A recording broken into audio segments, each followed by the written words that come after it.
So this week we're reading the next bit in the story that began last week with the feeding of the 5,000. Now that story of the miracle of the feeding of the 5,000 told us, as we discovered last week, a lot about Jesus and God and his purposes in our world. So this week we turn to this second account of a different kind of miracle to see again what it might say to us today.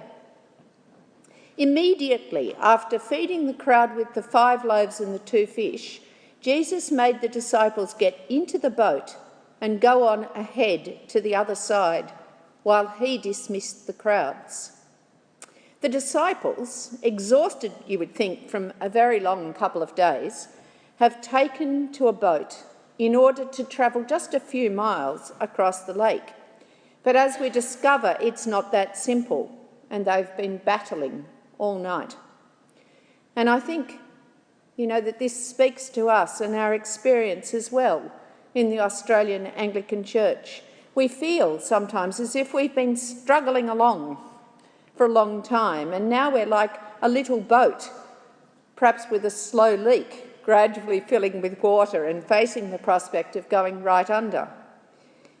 The boat was being tossed about on a very rough and windy night.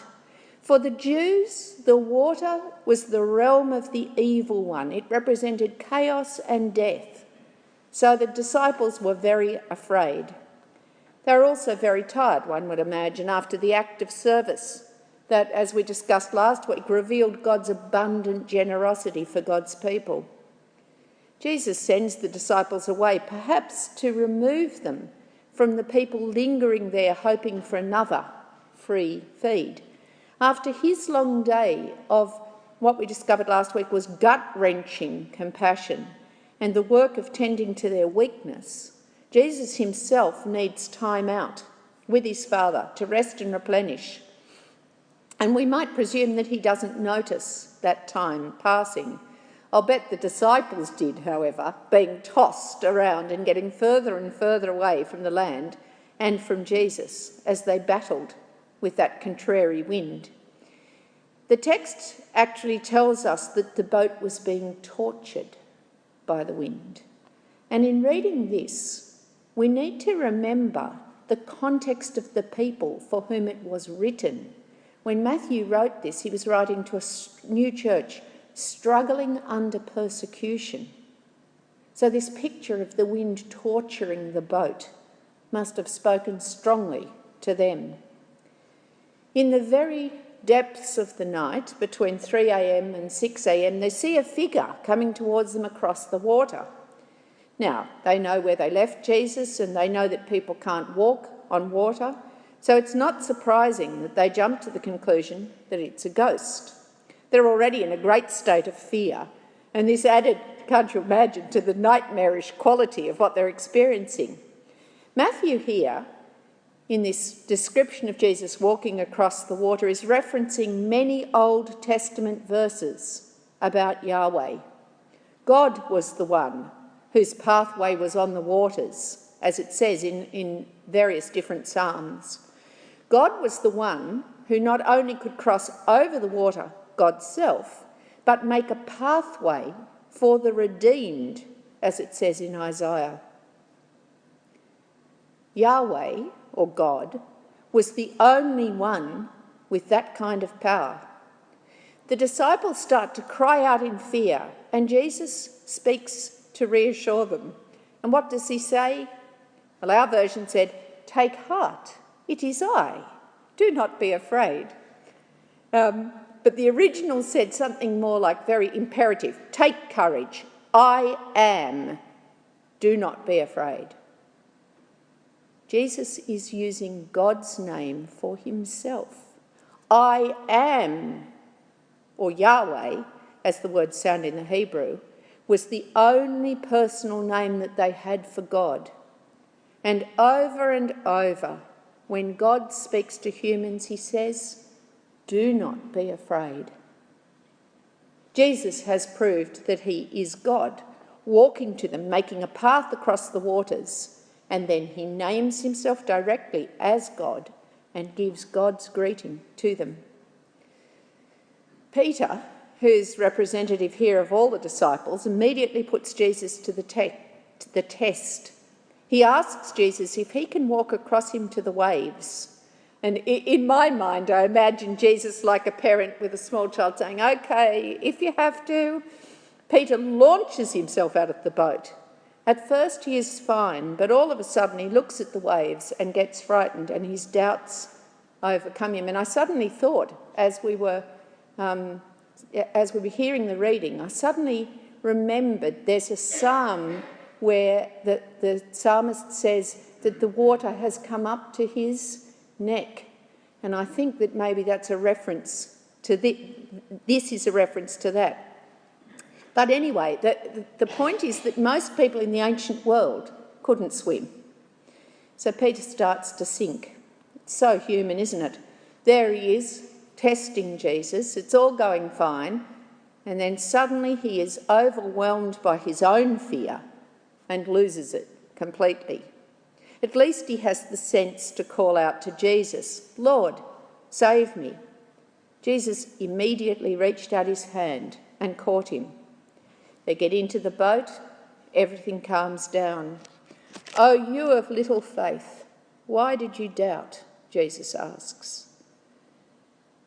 And that is a question for the new church struggling against persecution in the time when this is written. And you know, it's a question also for all of the churches now struggling against persecution. And of course, there are many churches struggling against persecution in our world. But we're also struggling against disinterest and even active dislike in the wake of the Royal Commission. The answer is that Jesus is Son of God, God's self, and has an unlimited power to save. And those next few verses show us Jesus in Gennesaret healing everyone, even if they could only get close enough to touch the hem of his garment. And don't forget that the word used for healing is also the word used for salvation. He's saving everyone. Sozo, it's the same verb. This is the great power of God. So what about us? Our little boat seems to be becalmed on the lake. Not a puff of wind to trouble us, but not a puff of wind to bring us closer to where we want to be either. We can be just as doubtful as the disciples about the outcome of our voyage. After all, we know that Jesus was left behind, not on the shore, but 2,000 years ago. A scholar called E.R. Rawlinson wrote in 1925, so quite a long time ago, he wrote this about the early church in Rome. "It must indeed have appeared that the wind was contrary and progress difficult and slow. Faint hearts may have even begun to wonder whether the Lord himself had not abandoned them to their fate or to doubt the reality of Christ." Do we wonder this as a church? Whether Jesus has abandoned us to our fate and that we will slowly sink under the waves? Just like Peter, we can feel overwhelmed by fear and by doubt, but Jesus is always there to stretch out his hand. Peter, in walking on the water, was trying to emulate Jesus, which is, of course, our calling as disciples. We're called to feed. We're called to bring healing, to show God's amazing generosity to people, to exercise our ministry with gut-wrenching compassion. But sometimes we mistake our work, what we're called to do, for what Jesus does. It's God's business to save, and it's God's business to do the actual healing, though we may be the means through which it's done. We have to know our own gifts and use our energies wisely. We have to know where our responsibility lies as Jesus' disciples here and now. The lesson I think that we can learn from this passage is that we are called to stay in the boat, that is the church, and to trust in Jesus. In our witness, of being there in faith, no matter whether we're being tossed about or becalmed, we are exhibiting the faith we have in God. Of course, just like the disciples, we do have to get out of the boat and proclaim what Jesus is offering to our world. We need to tell others of God's great love for them, and for his power to heal and to console all who call upon his name. Jesus' power is so great that everyone who has faith in Jesus has only to touch the hem of his garment, and they're healed and saved. However, those people that flocked to him in Gennesaret did have to hear about Jesus in the first place in order to encounter him. And that's the message that we heard from Paul's letter to the Romans this morning. Paul says, "But how are they to call on one in whom they have not believed? And how are they to believe in one of whom they've never heard? And how are they to hear without someone to proclaim him? And how are they to proclaim him unless they are sent? As it is written, how beautiful are the feet of those who bring good news." Now, if you're like me, you might find it might feel a bit uncomfortable about an exclusive claim, one that tells people that they cannot be saved unless they become Christians. Salvation, I believe, is God's business, not ours, and we believe that God loves everyone. However, the reality in our world is that there are many people for whom God is either a mystery or who are not even quite sure that God exists. They're missing out on the joy and peace of relationship with God.